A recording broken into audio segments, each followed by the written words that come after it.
dengan demonstrasi kontekstual model 3.1 itu tentang pengambilan keputusan berbasis nilai-nilai kebijakan sebagai pemimpin. Nah di sini saya ada beberapa pertanyaan yang akan saya utarakan terhadap Ibu. Di antaranya itu untuk yang pertama, selama ini bagaimana Ibu dapat mengidentifikasi kasus-kasus yang merupakan dilema etika atau bujukan moral? Contohnya apa ya seperti dilema etika? Dilema etika misalkan kayak ada kasus misalkan anak sering tidak masuk sekolah ya Bu ya. Nah tapi kan di satu pihak kita terbentur dengan aturan sekolah, tapi di sisi lain juga kebiasaan anak ini tidak bisa terus-terusan kita biarkan terus itu ya. Oh iya betul. Baik, kalau menurut saya salah satu contoh ya misalnya seperti tadi bahwa anak yang yang sering tidak sekolah tetapi diidentifikasi dulu ya apa permasalahannya sehingga mereka itu tidak bisa masuk sekolah dengan sering gitu ya Neng.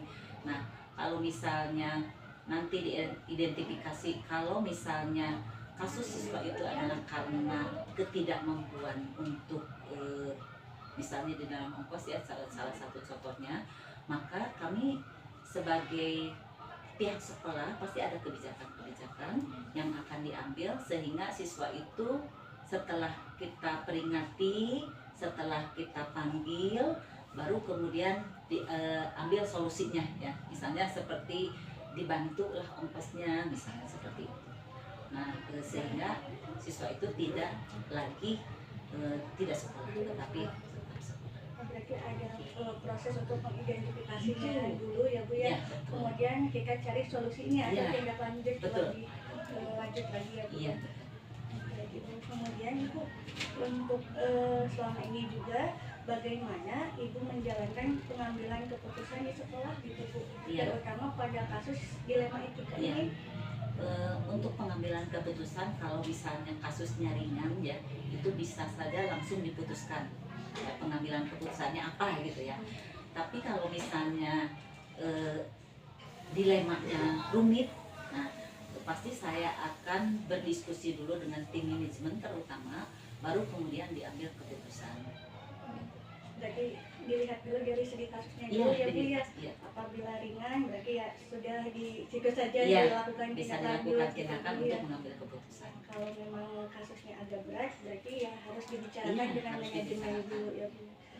Baik Ibu, kemudian Ibu kira-kira kepentingan yang sama-sama mengandung juga nilai-nilai kebaikan untuk pengambilan keputusannya tadi selain memilah dulu kasusnya ya Bu ya, kira-kira ada tindakan lain gitu Bu selain tadi? Ada tentu, kalau misalnya kasusnya sama-sama berat ya, kemudian misalnya atau sama-sama ringan, tetapi harus diambil keputusan bahwa yang menguntungkan orang banyak itu harus diambil keputusan ya.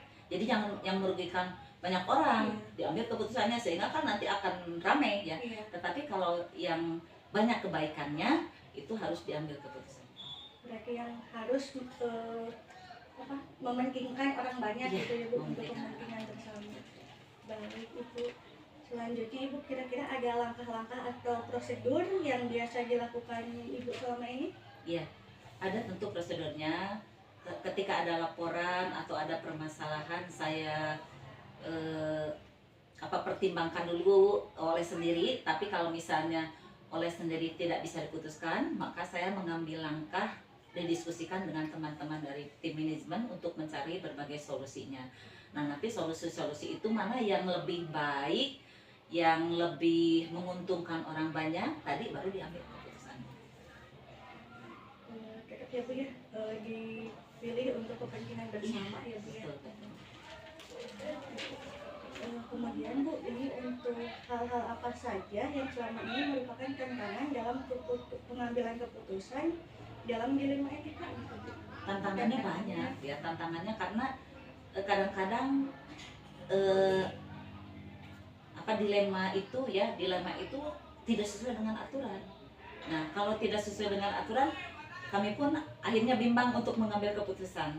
Tetapi kalau ada solusinya, misalnya nanti ambil yang terbaik.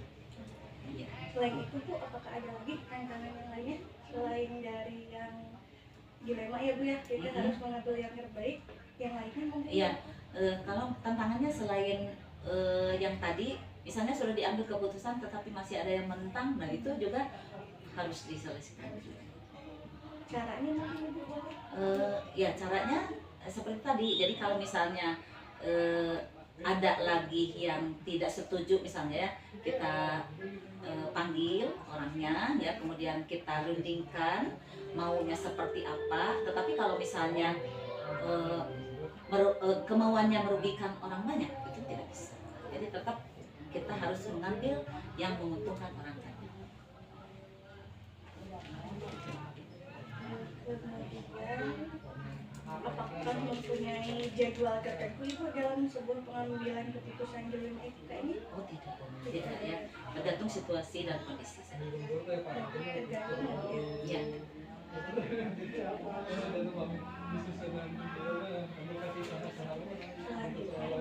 untuk menyelesaikan masalahnya ibu-ibu kira-kira diselesaikan di tempat atau misalkan ada jadwal khusus. Kemudian jika ada jadwal khusus kayak yang tadi udah ibu sebutkan ya Bu ya, prosedurnya seperti apa?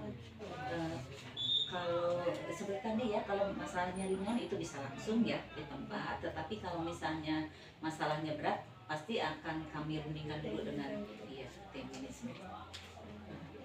Kemudian apakah ada seseorang atau faktor-faktor apa yang selama ini bisa mempermudah atau membantu ibu dalam pengambilan keputusan? Oh, kalau seorang tidak ada, tetapi saya menggunakan tim saja supaya solusinya banyak ya. Kalau banyak orang kan banyak, ini solusinya seperti ini, solusinya seperti ini, solusinya seperti ini. Jadi karena banyak solusi, nanti dipilih yang terbaik. Berarti tetap memilih yang terbaik. Iya, ya? memilih yang terbaik. Pertanyaan terakhir Boleh silakan. Dari semua hal itu ibu ya yang telah tadi ibu sampaikan, barangkali pembelajaran apa yang bisa ibu petik dari pengalaman ibu dalam mengambil keputusan dilema etika Bu?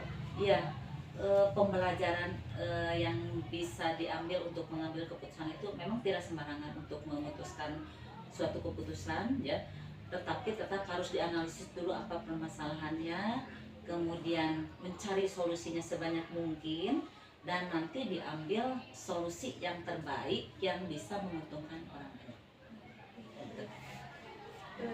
Untuk pengambilan keputusan itu sebagai seorang pemimpin tidak mudah ya Bu Iya, ya? tidak mudah. Harus dipertimbangkan dulu baik buruknya. Betul, mungkin ya Bu ya, baik betul. tidaknya buat kepentingan semuanya. Iya, agar makanya tadi mengumpulkan solusi-solusi itu agar tidak ada lagi tantangan kedepannya yang lebih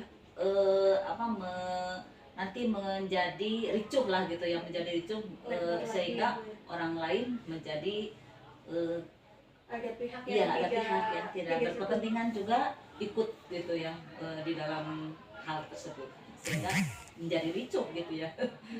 Baik, terima kasih Ibu. Mungkin Ibu ada pesan mungkin atau motivasi buat saya secara pribadi ataupun buat nanti rekan-rekan saya sebagai calon guru penggerak juga dari Ibu gitu tentang pengambilan keputusan ini Bu?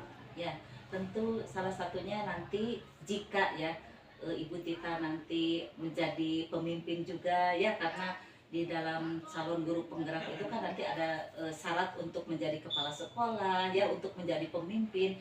Nah, di dalam pengambilan keputusan itu tidak boleh ceroboh ya. Jadi harus dianalisis dulu apa permasalahannya.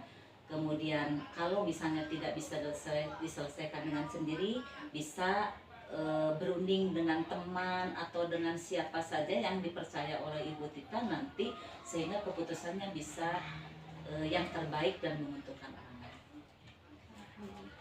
Baik Ibu, luar biasa. Mudah-mudahan saya bisa menjadi pemimpin yang baik.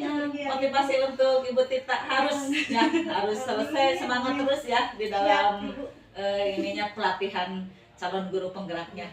Ya, itu insya Allah. Ya, demikian Ibu wawancara yang bisa saya sampaikan untuk kesempatan kali ini. Kurang lebihnya saya mohon maaf. Wassalamualaikum warahmatullahi wabarakatuh. Waalaikumsalam warahmatullahi wabarakatuh.